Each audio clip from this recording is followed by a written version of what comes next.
siyudad ng Hong Kong, maliit na teritoryo na sakop ng China, isa sa pinakamagarang daungan sa mundo. Dinadagsa ng libu-libong mga turista kada taon.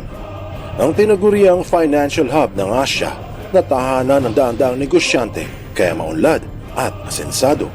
Kilala sa mga mamahaling brand names, sa masarap na pagkain, matatayog na gusali at mga destinasyong siguradong kinagigiliwan ng may salapi. Ngunit ang marangyang katayuan ng Hong Kong ay unti-unting nagbabago. Siguradong magugulat ka sa malalaman mo na mula ng kontrolin nito ng Partido Komunista ilang taon na ang nakararaan, daan-libo ang lumisan at ang pagbagsak ng ekonomiya ay unti-unting nararamdaman. Mayroong mga naniniwala at marami din namang naghihinala. Ang tanong, totoo ba?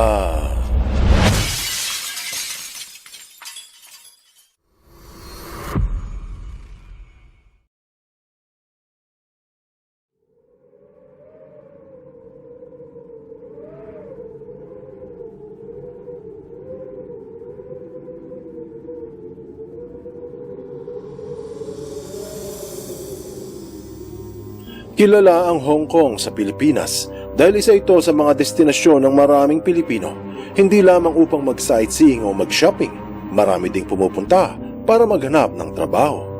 Sumobra pa nga sa 200,000 Pinoy ang naninirahan sa syudad noong isang beses.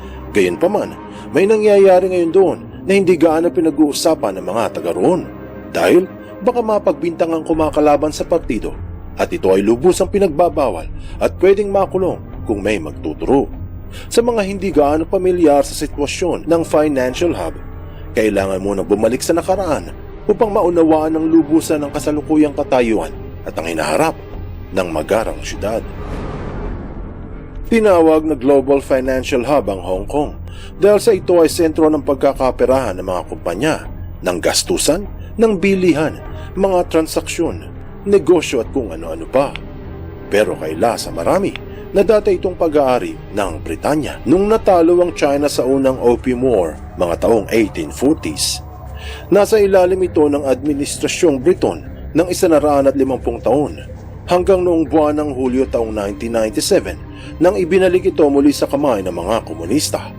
Marami sa mainland China ang nagalak sa pangyayari dahil nga naman sa wakas ang financial hub ay naibalik na, pero hindi lahat ay masaya. Dahil hindi lahat ng mga Hong Kongers ay sang-ayon sa mahigpit na kapit ng mga namumuno. Sa loob ng maraming taon, nanamasa ang mga taga-syudad dahil ang kasunduan ay ibabalik man ang Hong Kong sa China, pero sa loob ng 50 taon, walang pagbabagong magaganap sa syudad. Kaya panatag ang loob ng marami na sinabi ng mga komunista na one country, two systems ang gagawin. Sa madaling sabi, bagamat bahagi na sila ng China, mananatili itong may sariling batas at may sariling politika. Ganito rin ang pangako ng CCP sa mga Taiwanese, ang one country, two systems kung sila ay magpapasakop. Napakagandang kasunduan para sa mga Hong Kongers at mga 200,000 Pilipinong doon na nakatira. Pero, kailan ba matututo ang madla pagdating sa pakikipagkasunduan sa mga komunista? Ilang dekada na malaya at marangya ang buhay sa Hong Kong. Sa makatuwid, inulat ng Department of State ng Estados Unidos noong 2001 na kahit sa ilalim ng China, ang Hong Kong ang pinakamalayang syudad sa Asya. Desidido ang pamahalaan doon na panatiliin ang klase ng kanilang buhay, habang nirerespeto naman ng China ang kalagayan ng gobyerno doon.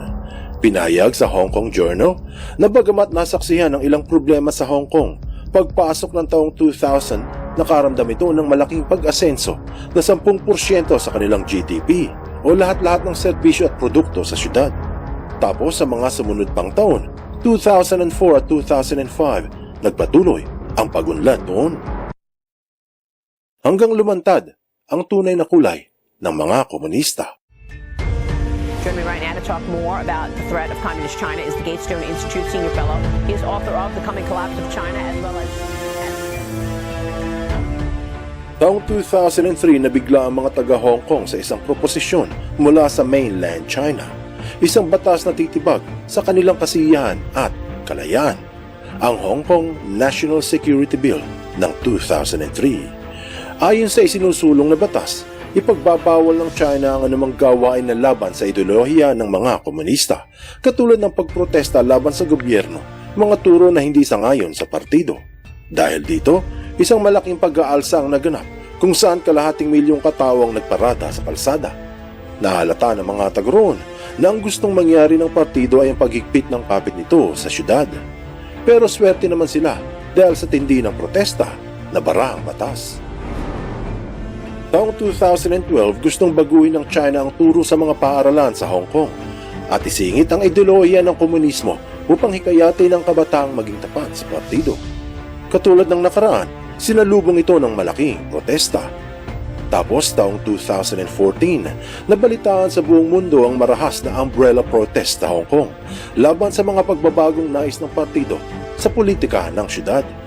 Gusto ng grupo na maglagay ng mas maraming miyembro ng komunista sa pamunuan ng Hong Kong. Tapos taong 2016, nagprotesta muli ang mga taga-roon para sa kanilang kalayaan laban sa humihigpit na patakaran mula sa China. Patunay na ayaw ng mga Hong Kongers ang batas ng komunismo.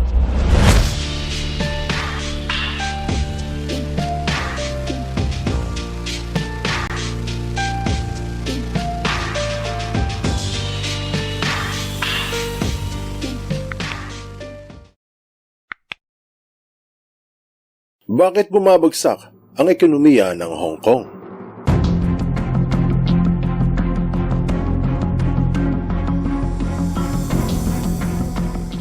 Sa dinami-dami ng batas na gustong isulong ng mga komunista sa China, sinasalubong ito ng protesta mula sa mga taga-Hong Kong na ayaw magpasakal sa partido. Nasaksihan ng bawat isa ang lakas at kahinaan ng magkabilang panig na sa susunod na protesta, magkakaroon ng huling pagtutunggali. Taong 2020, pinatupad ng China ang isang batas na magpapahina sa anumang grupo na hindi sang-ayon sa nais ng partido, ang bagong National Security Law.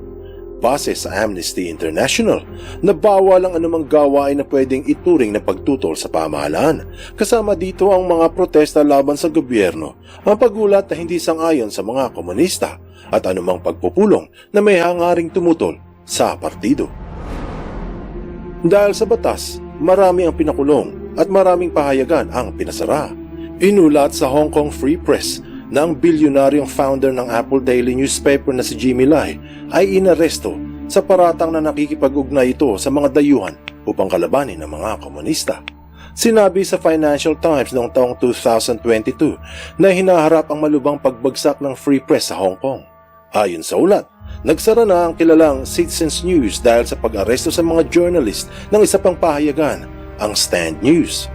Sa National Security Law, pinagbabawal ang pag-ulat laban sa mga komunista o pagpuna sa partido. Dahil sa mga pangyayari, dito nagsimulang magbago ang buhay sa Hong Kong.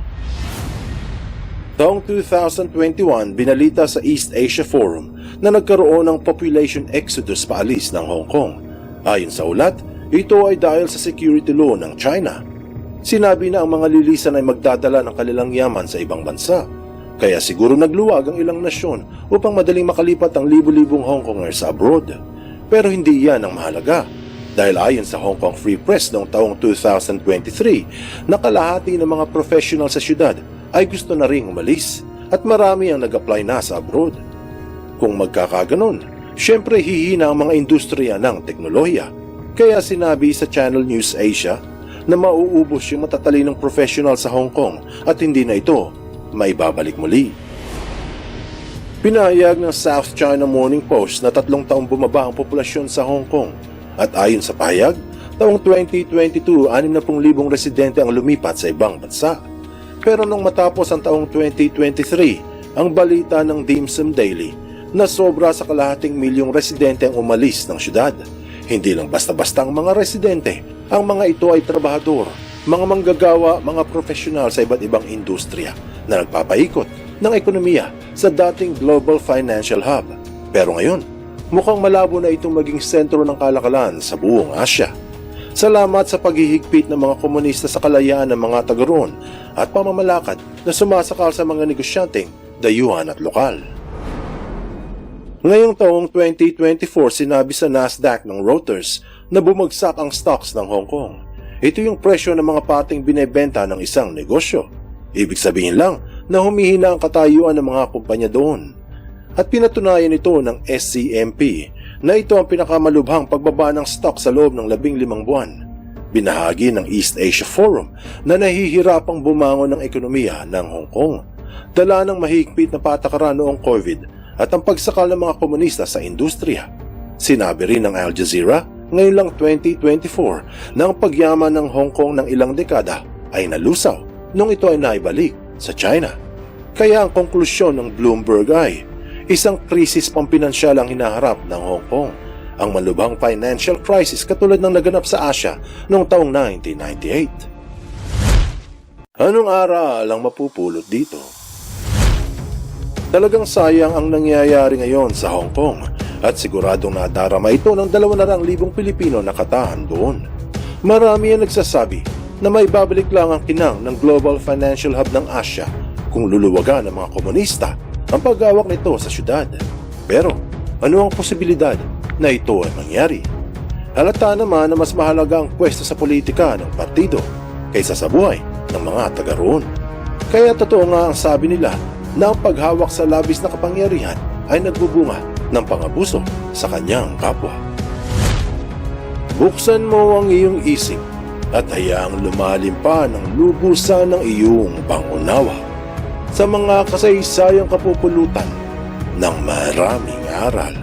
Tandaan, katotohanan ng susi sa tunay na kalayaan.